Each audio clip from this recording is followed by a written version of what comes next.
पिछली बार संजय जी ने बोला 51 लाख जीरो बिल आए हैं बिजली के। अंजना जी, ये सारा खेल तो ये जीरो बिजली के बिल में है। हकीकत में अगर इनको ईमानदारी से करना होता तो जैसे डायरेक्ट बेनिफिट ट्रांसफर के द्वारा सब्सिडी दी जाती है, किसी का बिल आता भाई 650 रुपए बिल है, वो 650 रुपए उसके बैंक से अकाउंट में पहुंच जाते।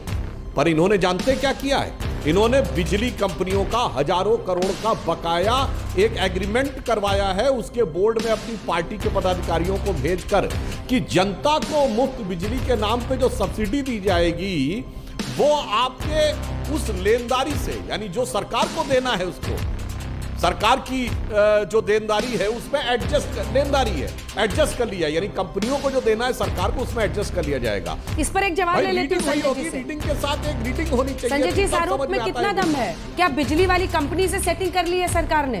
वो कह रहे हैं कि ग्राहक के नाम पर कितना पर्चा फट रहा है तो पता ही नहीं चलता। देखिए, सुधांशु जी एक बहुत ही पढ़े लिखे और समझदार प्रवक्ता है, लेकिन जब वो ऐसी बातें बोलते हैं तो जनता भी सुनती है तो ये मानती है कि इनको स्क्रिप्ट गलत पकड़ा दी गई। बोलना ये बेचारे ऐसा चाहते नहीं, लेकिन स्क्रिप्ट गलत पकड़ा दी गई इसलिए ऐसा बोल रहे हैं। अब मैं आपको समझाता हूं। अरे भाई, हमारा 200 यूनिट आया या 250 यूनिट आया, जो भी आया मीटर में आया, और उस मीटर में आए हुए बिल के मुताबिक कितने पैसे की छूट देनी पड़ेगी वो छूट सरकार देती है। ये दिल्ली में भी देती है, पंजाब में भी देती है, और उसका जो खर्चा सरकार उठाती है वो अपने बजट से उठाती है, जनता के टैक्स के पैसे से उनको ये सुविधा दी जा रही है।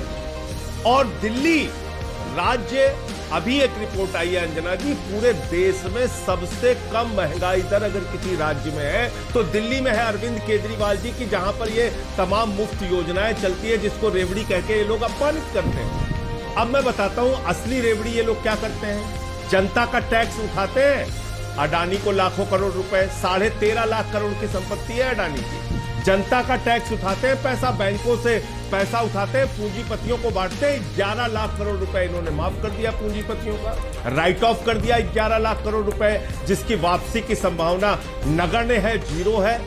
उसके बारे में भी रिपोर्ट आ चुकी है, पार्लियामेंट के अंदर जवाब आ चुका है। ये लोग सरकार की संपत्तियों को बेचने का काम करते हैं। हमारे प्रधानमंत्री जी ने कहा था ये देश नहीं बिकने दूंगा, अब वो नारा पलट गया। आप कहते हैं ये देश नहीं बचने दूंगा। रेल बेच रहे हैं, सेल बेच रहे हैं, LIC बेच रहे हैं, बैंक बेच रहे हैं, कोल इंडिया बेच रहे हैं, BPCL बेच रहे हैं, सड़क बेच रहे हैं, बिजली बेच रहे हैं, पानी बेच रहे हैं, स्टेडियम बेच रहे हैं, FCI बेच रहे हैं, पूरा हिंदुस्तान बेचने पे लगे हुए हैं। 6.5 लाख करोड़ की संपत्ति भारत की बेचने का टारगेट रखा है भारतीय जनता पार्टी।